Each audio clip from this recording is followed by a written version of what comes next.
So folks, we're slowly coming into the fall transition.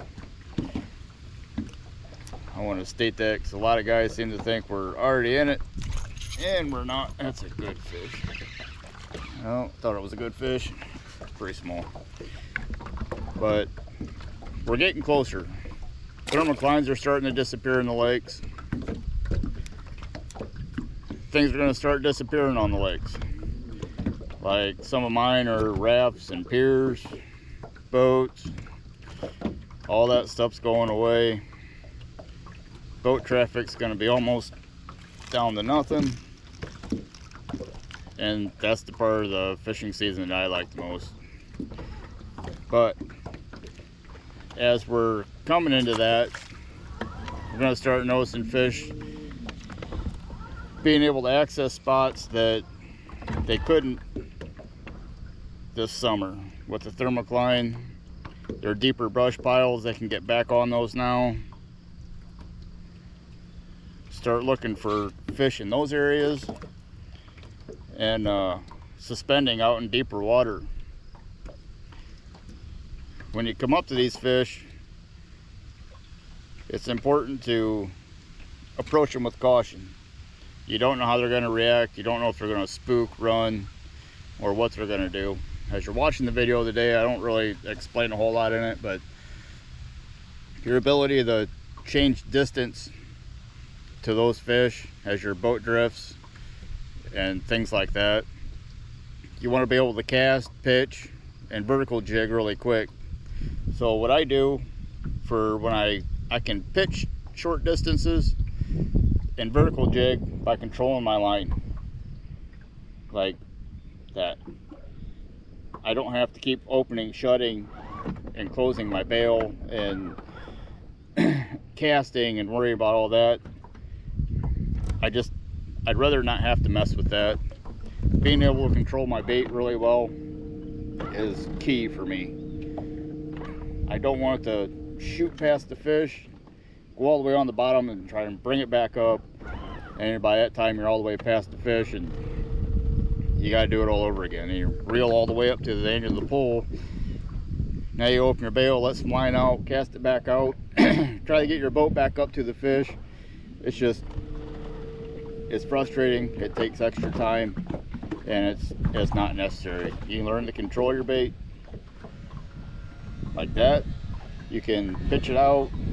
Like my 10-foot rods, I'll keep 12 to 14 feet of line out. So when I pick that bait up, right now it's like at 11 feet. That's past the bottom of the handle. I know how far I can pitch that and to be able to reach what I want. If I need to go a little further and bring up a little line, open the bail, pitch that bait out, and it spools off the line. Now I can shut it. Now I can control, that was fish. I can control how fast that bait falls without just casting it all the way out an extra 20 feet and try to catch up with it reeling. It gets really difficult. So what's one of the things I've learned over time, I'm not so much casting so much. I'm pitching, vertical fishing, and it seems to work really well for me. I have a lot more control over my bait. I can stop that bait right on top of a fish. I can keep it up above him to where he can attack it, chase it. And if they're just not interested and there's another fish underneath him, I can drop right underneath him.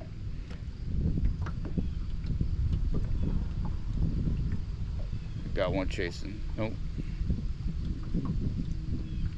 But so, and another thing is when your boat starts moving in and out and the wind's coming up, it's going to start moving your boat around. So instead of trying to stay exactly right on top of a brush pile and vertical jig it and you're spooking fish, you need to stay back away from that.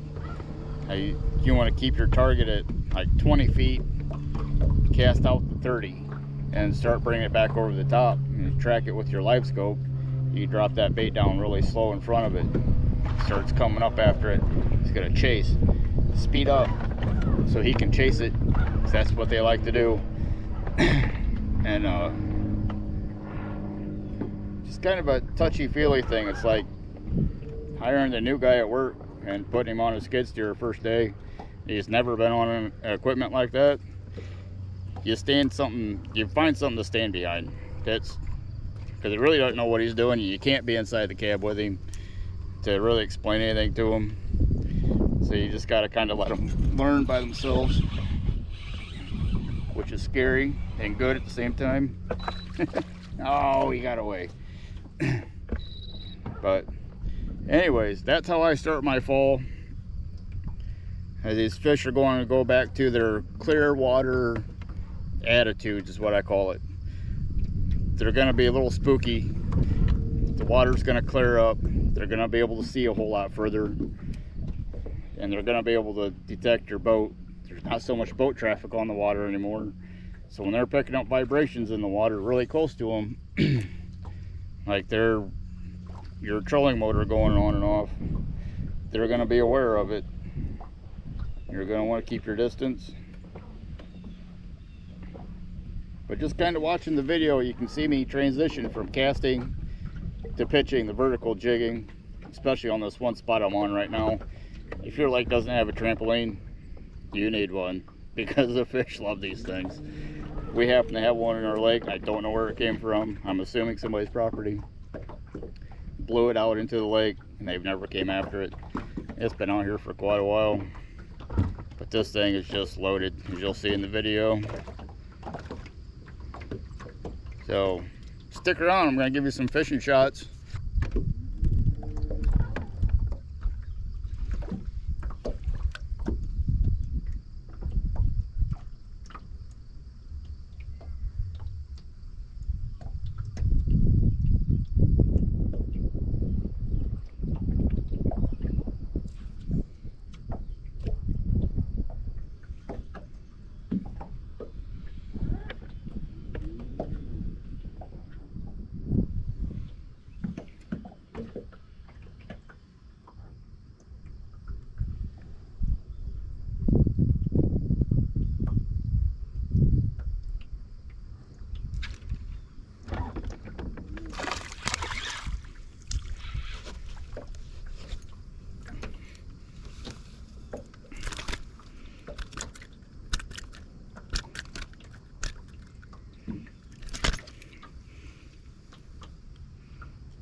Yeah, that's a good fish.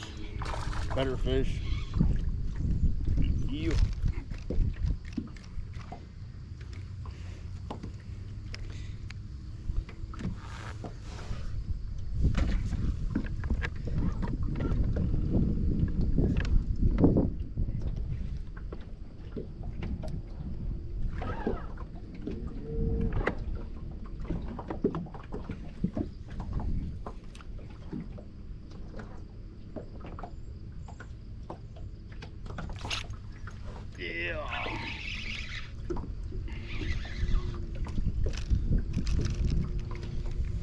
He hit it hard. Not very big. He hit it hard.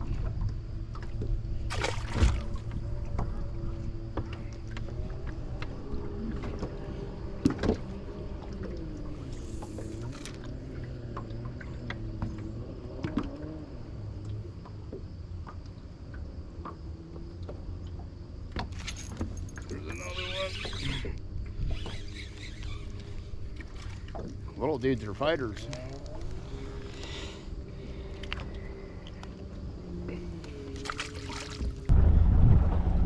Another good day on the lake. Took that out.